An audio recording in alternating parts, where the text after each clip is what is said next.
More than just bricks and mortar, disasters can strike with sudden and immense force. A powerful hurricane can lash a coastline. An earthquake can shake a city to its core. A wildfire can sweep through a landscape in moments.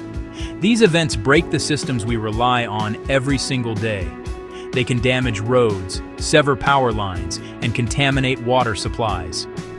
This disruption causes great hardship for families and entire communities. Disaster-resilient infrastructure is our answer to this challenge. It is a promise we make to ourselves and to future generations. The core idea is to build systems that can withstand shocks and stresses, keeping people safe and helping towns recover with speed and dignity. What exactly do we mean by disaster-resilient infrastructure? Think of it as the strong backbone of a community. Roads, bridges, power grids, water pipes, and buildings designed with purpose. The ultimate goal is simple: keep essential services running during crisis, or restore them quickly afterward. Understanding the ground beneath our feet, designing for hazards. Effective design always begins with a deep understanding of the risks. A city cannot protect itself from threats it does not fully comprehend. Therefore, the first step is to study the specific hazards a region faces.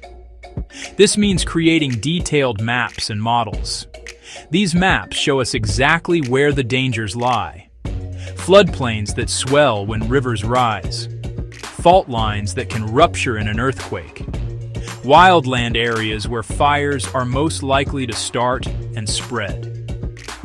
With this knowledge, engineers, architects, and planners can make informed, intelligent choices.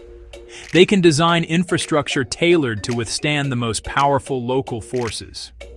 Near storm surges, elevate the roadbed. Design larger culverts and drainage to move water fast.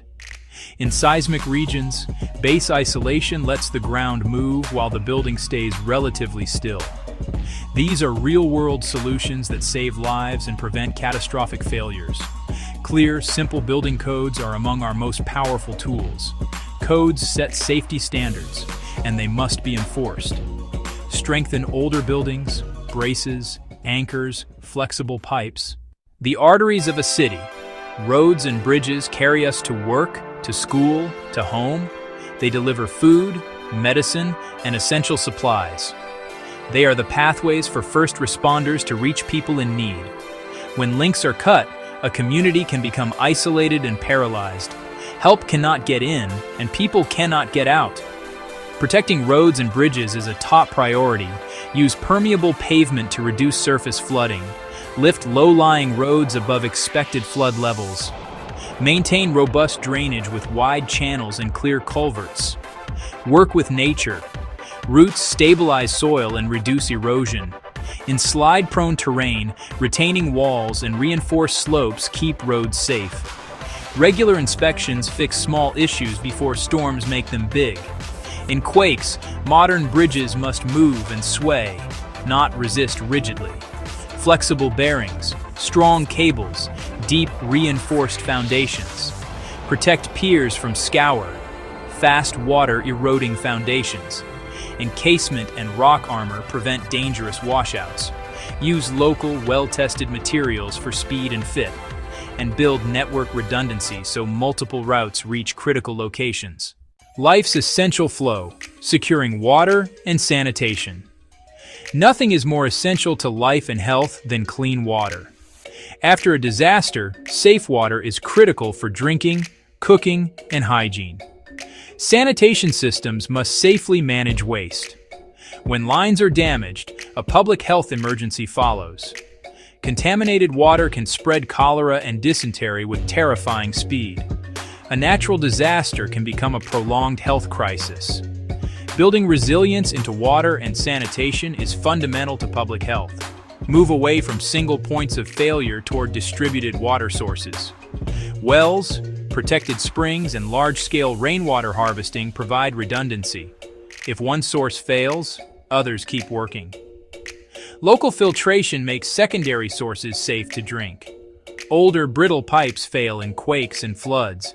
Use flexible materials like ductile iron and HDPE. cushion pipes in protected trenches, site critical facilities away from floodplains and surge zones, train local technicians for maintenance and quick post-disaster repairs. Low-tech gravity systems and composting toilets keep services running without power. In the modern world, electricity is the invisible force that powers nearly everything. It runs our hospitals, keeps our water pumps working, powers our communications, and allows businesses to operate. When the grid goes down, consequences are immediate and severe. Physically strengthen the grid. Replace wooden poles with steel or concrete. Trim trees from lines. In high-risk zones, bury lines. Costly up front, but robust against wind, ice, and falling trees. A resilient future lies in decentralization. Microgrids that can operate independently, serving hospitals, campuses, or neighborhoods with solar, wind, and battery storage. During a major outage, microgrids disconnect and keep the lights on. They sustain shelters, fire stations, and critical medical equipment, an island of stability. They let responders coordinate and give vulnerable people a safe place to go. As costs fall, microgrids scale from rural towns to dense urban districts. Backup is non-negotiable. Prioritize solar plus batteries over fuel-dependent generators. Few moving parts, no fuel, reliable, low maintenance, and cleaner for the environment. Investing in resilient, decentralized, renewable energy builds a future where the lights stay on, no matter the storm. For most people, home is the ultimate sanctuary. A well-built home can be the difference between life and death. Resilient housing protects against specific threats without complex technology. In hurricane regions, high-wind shingles, metal clips tying roof to walls, impact-resistant windows or shutters. In flood zones, elevate living spaces above rising waters. Use flood-resistant materials where water may reach. In wildfire zones, create defensible space and use non-combustible roofing and siding. Upgrade millions of vulnerable homes, bolt frames to foundations, add plywood sheathing, install flood vents. Many retrofits are achievable by trained contractors or skilled homeowners. Local programs, loans, grants, and hands-on workshops empower residents. A community of slightly stronger homes weathers storms and recovers faster. Working with nature can provide better, more sustainable protection. Green infrastructure. Healthy wetlands, mangrove forests, and coral reefs absorb storm energy before it reaches communities. Protecting and restoring these systems reduces risk cost-effectively and supports wildlife. Inland, slow water and let it soak in. Parks, rain gardens, permeable paving, and trees. Benefits extend beyond floods. Cooler streets, cleaner water, recreation, even carbon sequestration. Blend built and natural systems. A flood wall paired with a park designed to safely flood. By embracing nature, cities become safer, healthier, and more beautiful. Resilient infrastructure is more than steel and concrete. It is also about people. Awareness is key. Understand risks, flooding, earthquakes, wildfires. Governments must communicate clearly via meetings, sites, and maps. Every family and community needs a disaster plan, routes, meeting places, and backup communications. Practice often and build redundant warning systems. Local volunteers are invaluable, trained to help before responders arrive. Neighbors helping neighbors speeds recovery. Equip hubs, schools, libraries, religious centers, with backup power and essential supplies. These become places for information, shelter, and support. In 2007, Greensburg, Kansas was nearly wiped off the map by a massive tornado. 95% of buildings were destroyed. Schools, the hospital, nearly every home. Instead of leaving or rebuilding the same, they chose stronger and greener. They required new city buildings to meet LEED Platinum. Schools, hospital, and city hall focused on resilience. Wind and solar power, geothermal systems, and rainwater harvesting became standard. Homes were rebuilt with efficiency, better insulation, high-performance windows, efficient appliances.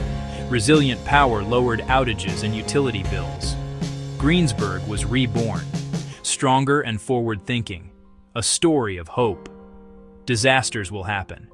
We cannot stop storms or quakes, but we are not helpless. We can build roads that withstand floods, homes that resist winds, power that stays on, and communities that work together.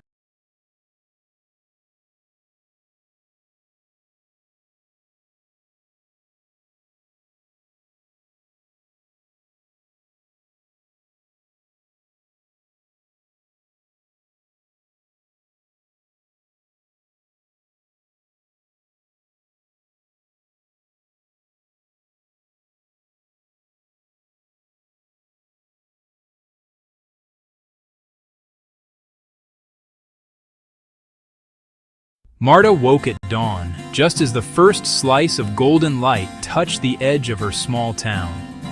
Her home is a simple, humble structure with just 2 rooms that hold the entirety of her family's world. She lives in a community on the outskirts of a bustling city, a place where many families like hers have built their lives. For years, they shared a single water tap at the end of the dusty street, and the children played in a small, patchy garden everyone tended together. For so long, this street felt quiet and forgotten, a place of silent struggle. The houses were old, their walls weary from time, and the roads turned to mud in the rain.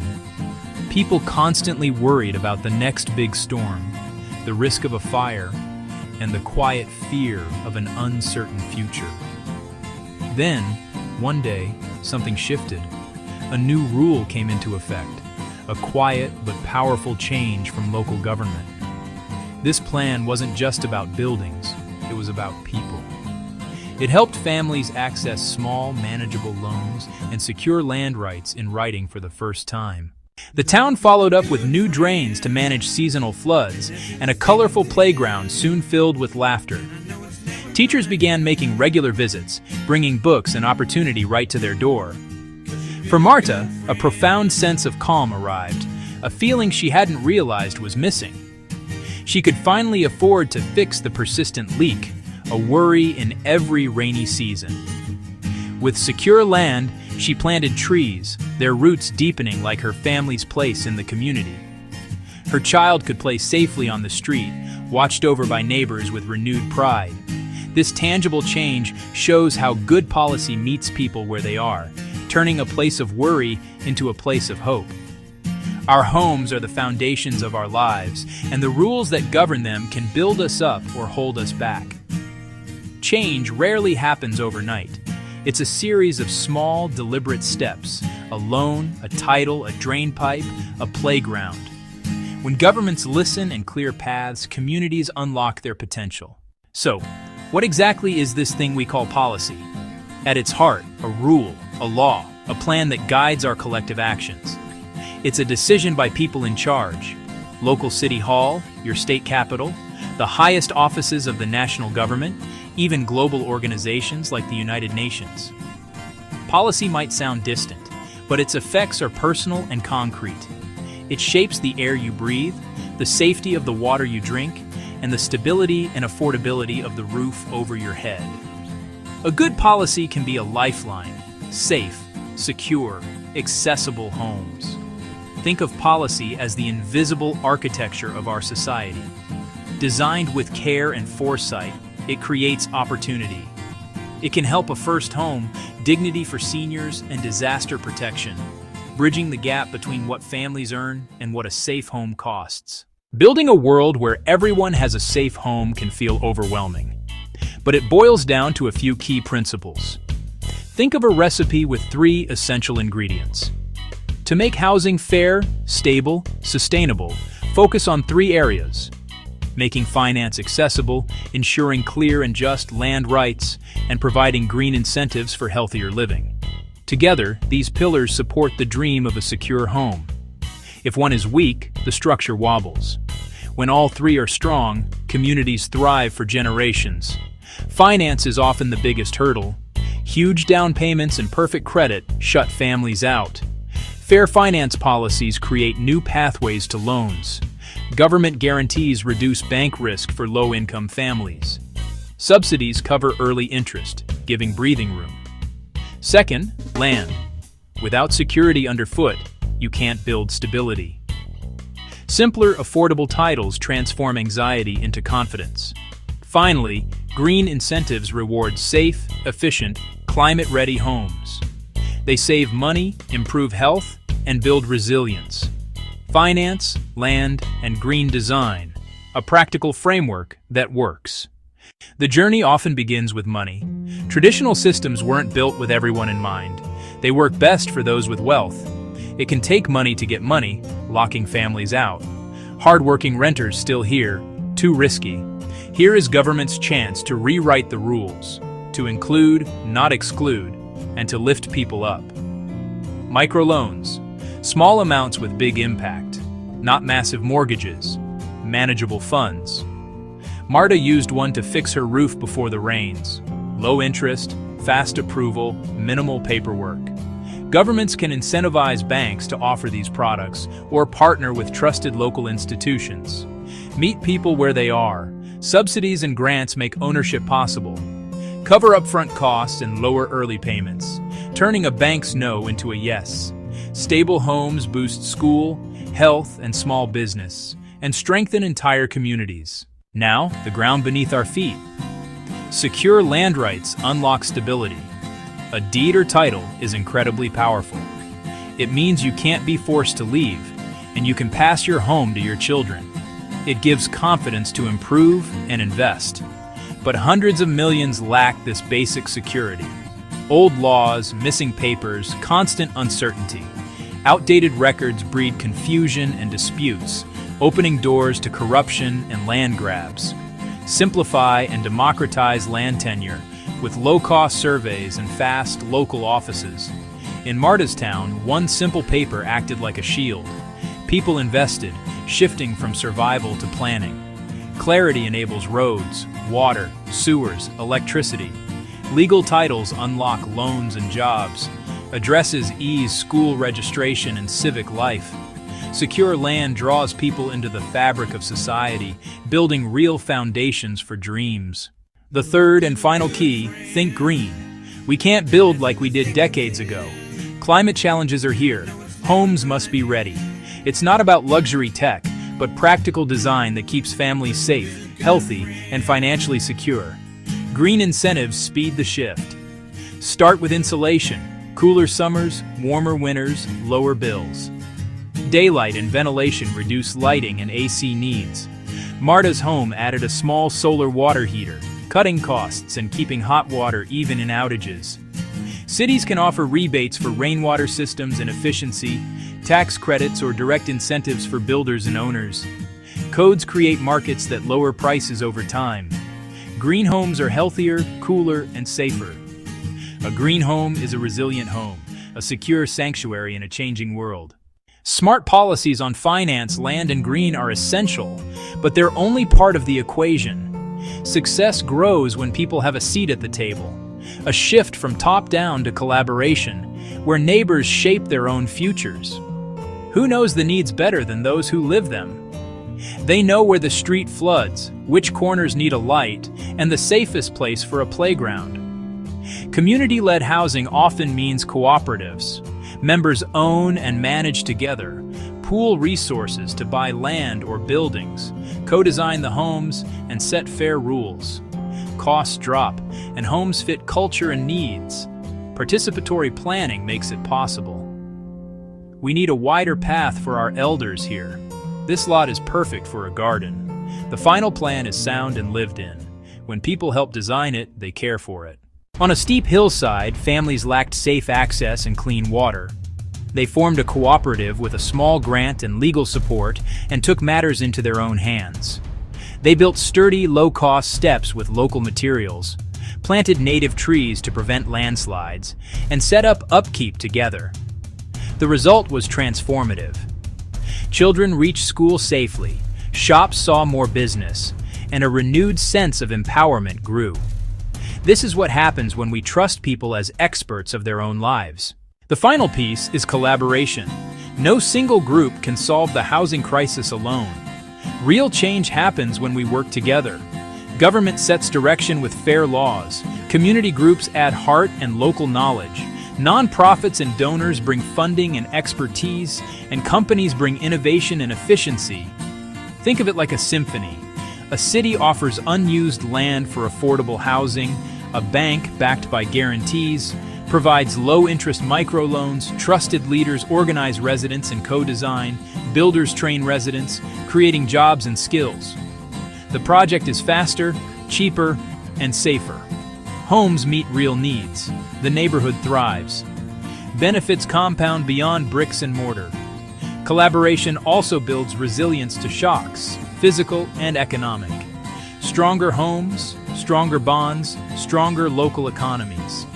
It's the glue that binds finance, land, and green design, turning a set of efforts into a unified force for change. MARTA's story shows a better future is within reach. We can build it, one neighborhood at a time. You can hear it in children's laughter, see it in small businesses on a newly lit street, and feel it in the quiet pride of a secure home. None of this is an accident. It's the result of thoughtful rules, dedicated people, and the will to work together. The path is clear, and it requires action. Leaders, start by listening. Ask what people truly need. Create simple rules that clear the path. Make land rights faster and cheaper to secure. Back small loans for low-income buyers. Offer real incentives for green, healthy homes. Empower community groups. Fund, trust, and include them. Community, your voice matters. Organize and act. Small steps together become a powerful movement. Global partners, be connectors and amplifiers. Fund small, high-impact ideas. Spread what works so others can learn. Help craft simple, effective policies. Focus on families and long-term resilience. We already have a blueprint, the Sustainable Development Goals. A world without poverty, with safe, resilient, affordable homes. We have the tools, we have the knowledge, and we have examples of what works. We can bring policy down to the people, turn plans into clean water and safe roofs, and into healthy homes. A home is more than bricks and mortar. It's the start of love, hope, and dreams. It is the foundation of our lives. Together, we can make safe homes real for everyone.